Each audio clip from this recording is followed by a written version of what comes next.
آغاز میں سب سے پہلے ہم بات کرتے ہیں کہ کل D G I S P R کی جانب سے ایک اہم پریس بریفنگ دی گئی جس میں بتایا گیا کہ جناب 9 مارچ کو شام 6:30 بجے کے قریب میاں چنو میں ایک آبجیکٹ فلائنگ آبجیکٹ تھا جو کہ پاکستان کی ایئر سپیس میں داخل ہوا بھارت کی جانب سے اور ان کی جانب سے بتایا گیا کہ چند منٹ بعد اس کو مار گرایا گیا لیکن یہ ان آرمڈ تھا.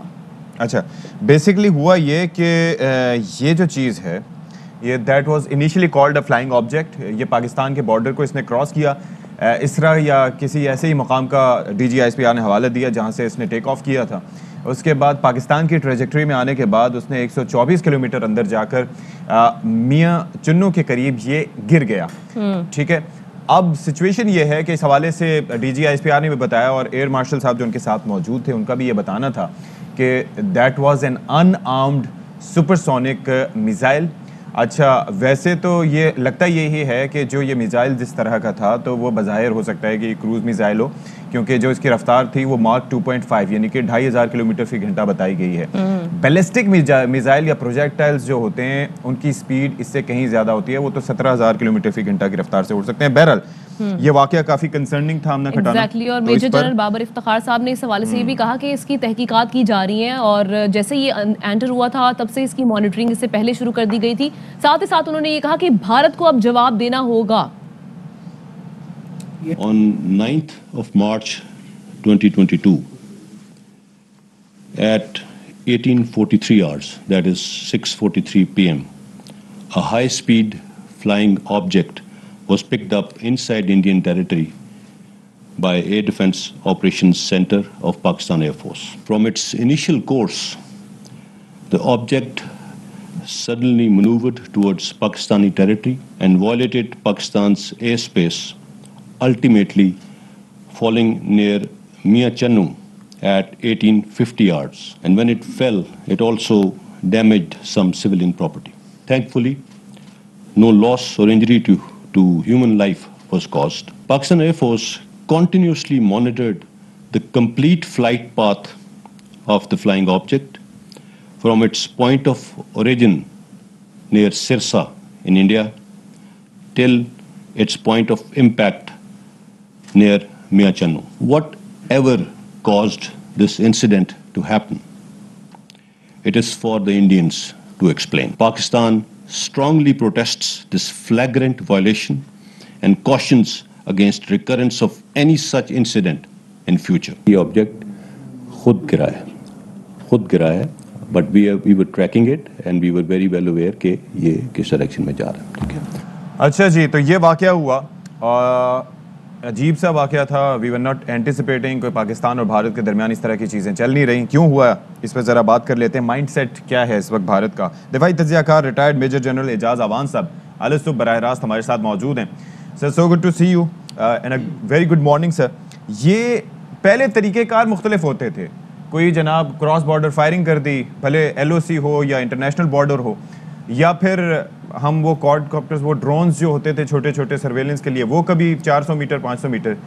That was a projectile, that was term to be a supersonic missile. ہو سکتا ہے یہ کروز میزائل ہو کیونکہ 2.5 کی رفتار سے تو کروز ہی اڑ جاتے ہیں جو ان کے پاس یہ نئے ٹرائی کر رہے ہیں برہموس اور پتہ نہیں کون سے. یہ کیا وجوہات لگتے ہیں آپ کو اس کی؟ Thank you very much Ashfaq نامنا. السلام علیکم اور تمام ویورز کو گڈ مارننگ. آپ نے بڑا اچھا لائٹ سٹارٹ لیا اور کہا تھا کہ جی پانی ہونا چاہیے, نہانا چاہیے.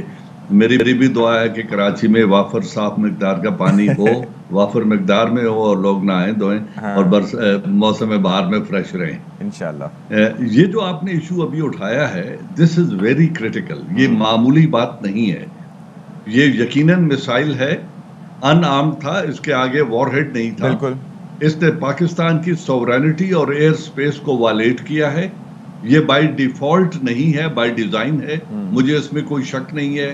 یہ ہم نہیں کہہ سکتے کہ ان کا گائیڈنس سسٹم اتنا ایریٹک ہے کہ ساؤتھ میں جاتے جاتے میسائل پاکستان کے اندر مڑ گیا. یہ کوئی بچوں کا کھلونا نہیں تھا, کوئی ڈرون نہیں تھا.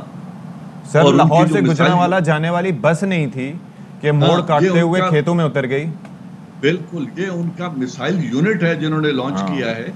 اس کے بہت سارے گہرے آبجیکٹو ہو سکتے ہیں.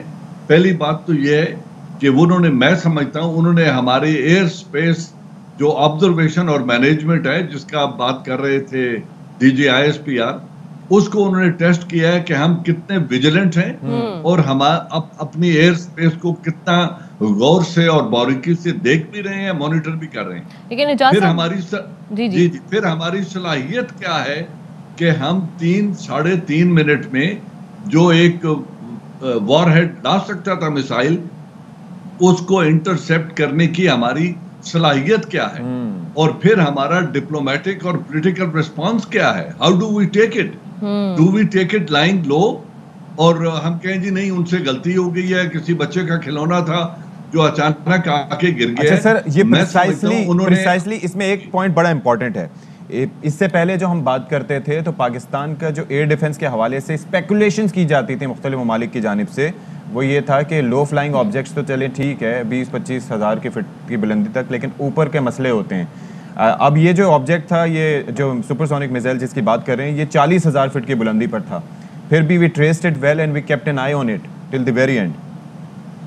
جی یقیناً ہمارا جو ایئر آپریشن سسٹمز ہیں اور جو ہمارے 3 بیسک ایئر سپیس مینجمنٹ کے سینٹرز ہیں پاکستان میں, وہ نارتھ, ساؤتھ اینڈ سینٹر کو ہر وقت 24 آورز مانیٹر کر رہے ہوتے ہیں, اس میں کوئی دو رائے نہیں ہے.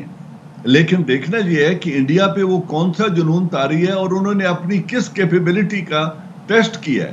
انہوں نے جو لیٹسٹ ایس 400 خریدے ہیں رشیا کے ساتھ, اپنا missile and air defence system ہے یہ پورا, اس کے ساتھ ریڈارز ہیں جو 50 کلومیٹر سے لے کے 600 کلومیٹر تک ہماری ایئر سپیس کے اندر دیکھنے کی صلاحیت رکھتے ہیں. Sir multi layered missile defence system ہے سر, یہ S-400 پورا full fledged anti defence system ہے یہ. اور انہوں نے کیا ٹریکنگ سسٹم اپنا ٹیسٹ کیا, انہوں نے ہمارا ریسپانس کس طریقے سے چیلنج کیا اور ٹیسٹ کیا.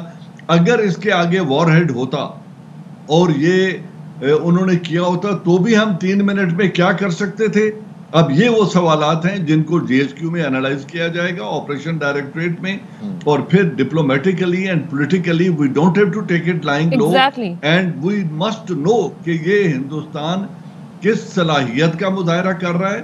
ایئر سپیس مینجمنٹ کی اس کو وائلیشن کی ضرورت کیوں ہوئی, اجاز صاحب وہی اس وائلیشن کو جو بار بار کرنے کی ضرورت کیوں ہوئی, جی جو بار بار کی جا رہی ہے انڈیا کی طرف سے, جس طرح سے اشفاق نے بھی کہا کہ پہلے ایل او سی پہ کی جاتی تھی, اس کے بعد جو ہم نے 2019 میں بھی دیکھا کہ 26 فروری کو جو واقعہ پیش آیا, پے لوڈ گرا کر چلے گئے, اور اب اس کے بعد یہ والا وائلیشن.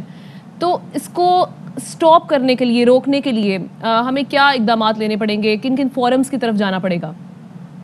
دیکھیں پہلی بات تو یہ ہے کہ 2 ساورن سٹیٹس ہیں, دونوں نیوکلیئر ہیں, اس میں کوئی بھی غلط فہمی کسی بڑے حادثے کا سبب بن سکتی ہے. اس سینسٹیوٹی کو دیکھتے ہوئے ہمیں یہ معاملہ نہ صرف دونوں ملکوں کے درمیان رکھنا ہے, we have to take the United Nations on board کہ یہ کیا ہو رہا ہے, کیا میڈنس ہے اس ملک میں, ہندوستان میں, جس کے کبھی انرچ یورینیم چوری ہو جاتی ہے, را یورینیم چوری ہو جاتی ہے, کبھی ایک آدمی 6 کلو گرام لے جا رہا ہے, کبھی دوسرا, 4 انسیڈنٹ ادھر ہو چکے ہیں. پھر وہ انہوں نے ایئر سپیس ہماری بائی ڈیزائن 26 فیب کو وائلیٹ کی تھی اور اس کا جواب ہم نے انہیں دے دیا تھا. لیکن آج اگر وہ میسائل سے ہماری ایئر سپیس وائلیٹ کر رہے ہیں تو یہ بات کہاں جا سکتی ہے. اور گیون پولیٹیکل انوائرمنٹ میں جس طریقے سے آج پاکستان میں جو کچھ ہو رہا ہے, جو سیاسی منظر نامے پہ ہو رہا ہے, جو ریجنل ڈیولپمنٹ بھی بڑی امپورٹنٹ ہے, یہ اس ٹائمنگ کے اعتبار سے میں سمجھتا ہوں یہ ایک گریو وائلیشن ہے, اور پاکستان کو اس کا بڑا سیریسلی کنسیڈر کر کے پولیٹیکل ڈپلومیٹک ریسپانس دینا چاہیے, اور اپنی ملٹری کی تیاری رکھیں. ڈونٹ ٹیک اٹ ایزی کہ ایک میڈ جنونی حکومت آپ کے نیبرہڈ میں بیٹھ کے وہ کیا کچھ کرنے کی صلاحیت. اچھا سر ایک اور چیز بھی ہے, one last thing, we won't go into the details, لیکن دی پوائنٹ از کہ ایک چیز ہوتی ہے کہ آپریشنل ریڈینس اور اس کے بعد پھر ٹریس کرنا, ٹریک کرنا, اور اس کے بعد ٹو شوٹ اٹ ڈاؤن. اب یہ ویسے بھی آپ سے بہتر کون جانتا ہے کہ پاکستان کی ویسے اسٹریٹجک ڈیپتھ نہیں ہے جیسے انڈیا کی ہے یا دوسرے ملکوں کی ہے, تو we have to take it very seriously, کیونکہ ایک بالکل ہماری جو پاکستان کا جو لے آؤٹ ہے, ہماری سینٹر سے تو ڈیپتھ ٹوٹل 450 کلومیٹر ہے, تو 450 کلومیٹر تھن کنٹری, اس کی تو وہ تمام ڈیپتھ تک پہنچ سکتے ہیں. اور اگر باقی نیچے کراچی اور یہ سائڈ لے لیں تو 650 کلومیٹر ہو جائے گا. اگر اس طرح کا ایک میڈ نیبر وہ اپنی میسائل کیپیبلٹیز کو اس طرح ٹیسٹ کر رہا ہے, اور دیٹ ٹو کہ دونوں کنٹریز نیوکلیئر پوٹینشیل رکھتی ہیں, اور کوئی بھی میسائل ٹیکنالوجی اور اس کا کاؤنٹر, اور جو اس سے سب سے بڑی مس کیلکولیشن ہے وہ بڑی خطرناک ہو سکتی ہے دونوں ممالک کے درمیان. لیکن ان دنوں میں 23 مارچ سے پہلے OIC کی میٹنگ ہونے سے پہلے ایک بہت بڑے ہمارے مہمان کا جو 23 مارچ کو چیف گیسٹ ہے ان کے آنے سے پہلے, اور گیون پولیٹیکل انسرٹینٹی جو اس ملک میں کریٹ کی جا رہی ہے, ان انوائرمنٹ کے اندر ایک میسائل داغ دینا پاکستان کے اندر, بے شک اس میں وار ہیڈ نہ ہو, I take it as a very grave violation. چلیں جی دیکھتے ہیں اب جواب کیا دیتے ہیں سر. That is very important, کیونکہ ویسے تو DGMOs ہاٹ لائن پہ چلے جاتے ہیں, اس معاملے پہ ابھی ان کی جانب سے جواب نہیں دیا گیا. اب جواب سامنے آئے گا تو سمجھ آئے گی کہ بھائی کیوں تھا ایسے. بہت شکریہ سر اعجاز اوان صاحب, آپ نے ہم سے گفتگو کی اور بڑا کلیئرلی انہوں نے موقف دیا کہ we have to take it very seriously, نہ صرف یہ کہ ادھر بلکہ اقوام متحدہ کے سامنے بھی, تاکہ چھیڑ چھاڑ بند ہو جو بھارت کی جانب سے آئے روز یہ بنتا جا رہا ہے. اگر عام ہوتا خدا نخواستہ تو نقصانات ہو سکتے تھے سویلین آباد. جی اہم ترین خبریں اب ایک کلک کی دوری پر. آپ کے پسندیدہ ٹاک شوز ہوں یا اہم ملکی یا غیر ملکی شخصیات کی نیوز کانفرنسز, ہر لمحہ باخبر رہنے کے لیے سبسکرائب کریں ہمارا YouTube چینل. موسم کی صورتحال ہو یا کھیل کے میدان سے خبریں, اپنے موبائل فون سے ملکی اور بین الاقوامی اہم خبروں تک رسائی کے لیے ڈاؤن لوڈ کیجیے موبائل ایپ. باوثوق ذرائع سے مصدقہ خبروں, تجزیوں اور تبصروں سے مستفید ہونے کے لیے وزٹ کیجیے پاکستان کی سب سے بڑی نیوز ویب سائٹ www.arYnews.tv. ان سب کے علاوہ پاکستان کا سب سے بڑا فیس بک پیج ہو, سب سے بڑا نیوز انسٹاگرام اکاؤنٹ یا پھر ٹویٹر, ARY نیوز پہنچا رہا ہے خبریں سب سے پہلے آپ تک, تاکہ آپ رہیں ہر لمحہ باخبر.